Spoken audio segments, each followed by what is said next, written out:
Hello everyone. I am very pleased to meet all of you today. I am Mija Kwak, professor of the Yoga Department at Chune College of Health Science. Chune College is the first university to open Yoga Department in Korea in 2001. It is a 2-year course, face-to-face class. It is my great honor to present today. The topic to be presented today is yoga therapy based on Pancha Kosha. Pancha Kosha means 5 bodies in Sanskrit. Pancha Kosha is very important for comprehensive understanding of humans, not only in yoga but also in yoga therapy. I would like to start the lecture with 5 questions related to the lecture topic. First, what is health from the perspective of yoga? So let's look at the definition of health. Second, what is yoga therapy?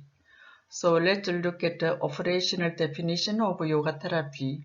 Third, what is the body defined in yoga?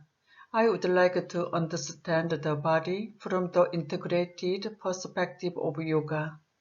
Fourth, how does yoga view disease? I want to understand the source of disease through yoga. Fifth, what is the treatment principle of yoga?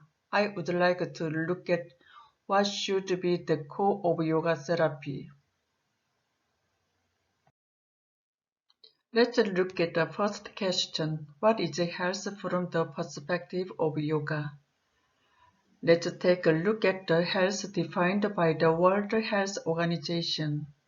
According to the World Health Organization, health is a state of complete physical, mental, and social well-being, and not merely the absence of disease or infirmity.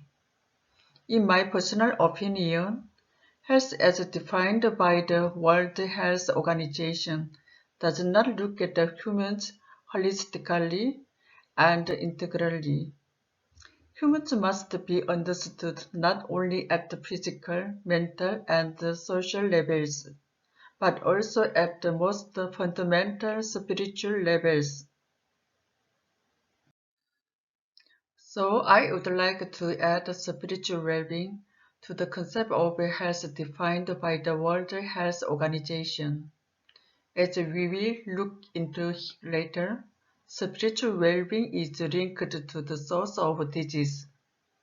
The spiritual tension and the sense of separation that comes from not knowing oneself is becoming the source of all disease.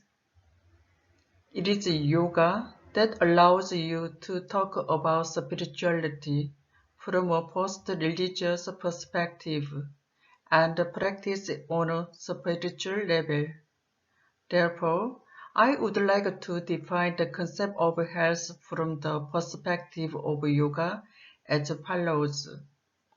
Health is a state of complete physical, mental, social, and spiritual well-being, and not merely the absence of disease or infirmity.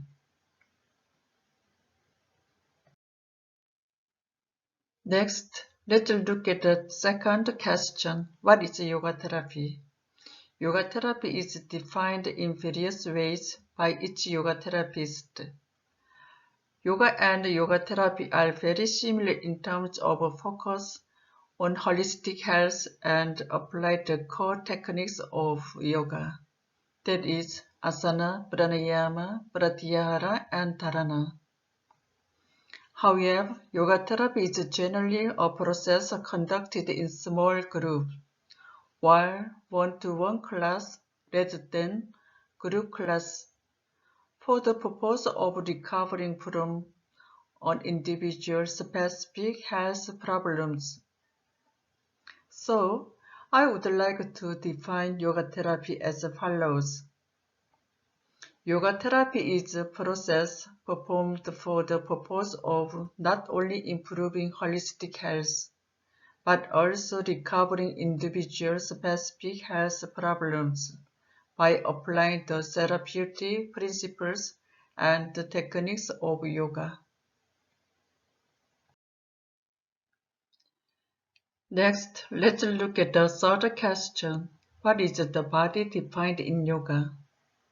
Yoga fundamentally understands humans as integral rather than parts. Yoga addresses holistic health. It is recognizing that the body, mind, and spirit are interconnected without distinguishing them. This perspective is presented in Taittiriya Upanishad and other literature. According to Taittiriya Upanishad, humans are composed of 5 bodies. It is called the Pancha Kosha in Sanskrit. Annamaya Kosha is a body composed of Anna, which means food, so it means the body. Pranamaya Kosha is a body composed of prana, which means vital energy. Manomaya Kosha is a body composed of mano, which means the mind.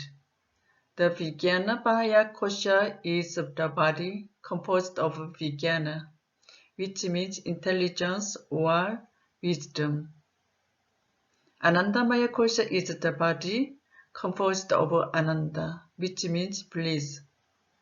Understanding the 5 bodies is a basic part of yoga therapy, but I won't elaborate it here. The 5 bodies are interconnected.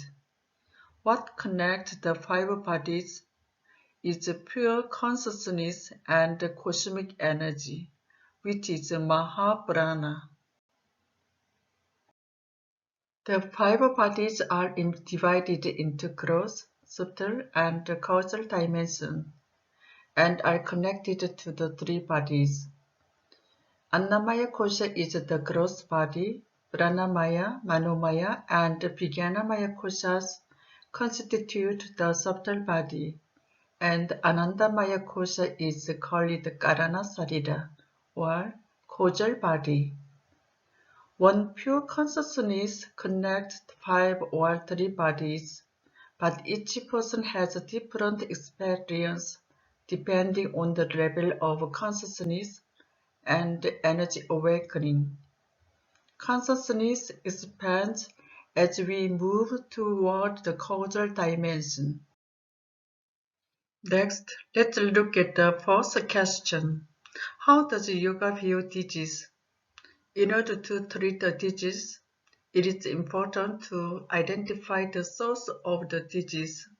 According to Yoga Sutra, the source of all pain is ignorance.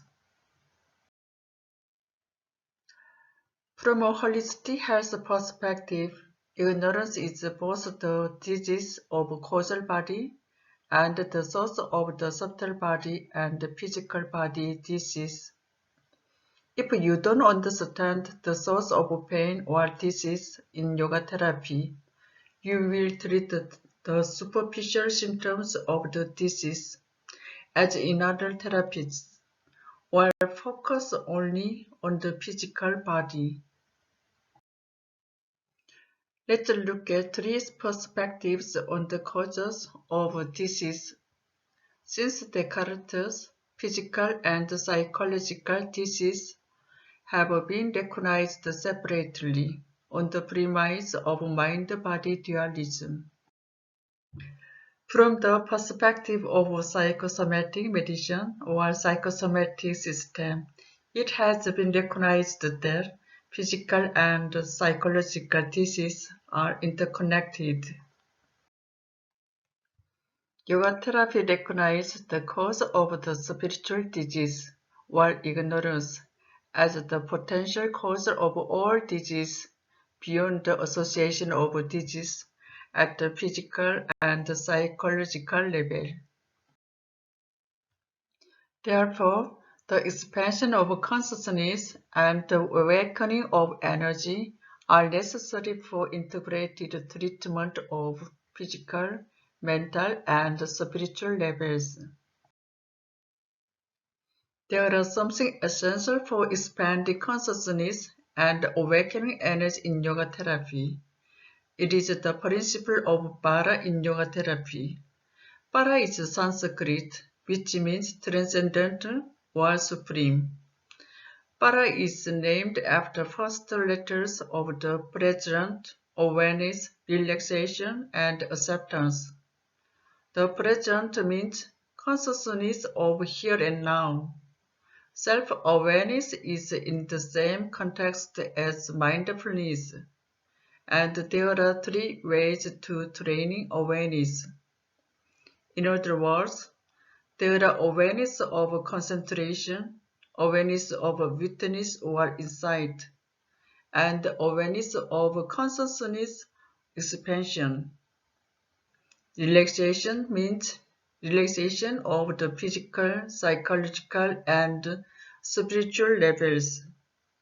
Acceptance means accepting as it is without judgment or interpretation. Para takes place simultaneously, according to my own experience. If you understand the principles of Para's yoga therapy, you can comprehend integrated yoga from two perspectives. First, applying various yoga practice in an integrated manner. This is what Indian traditional yoga practitioners have been emphasizing. Second, considering the physical, psychological, and spiritual dimensions, even when applying a single training method. For example, we need to consider how asana practice affects the body, mind, and spirit, and how it brings about an expansion of consciousness. In summary, first, yoga therapy should be understood in the context of holistic human health. One of the models of holistic health is Pancha Kosha. Second, it should be recognized that ignorance is the source of disease and originates from the causal body. Third, yoga therapy should not just focus on mind and body medicine to eliminate ignorance, which is the source of the disease, but now incorporate spirituality. Fourth, the principle of integrated yoga therapy, including spirituality, is para. The detailed steps and method of yoga treatment applying the principle of para will be introduced next time if there is a chance. Thank you for your listening. Thank you for all of you. Namaste.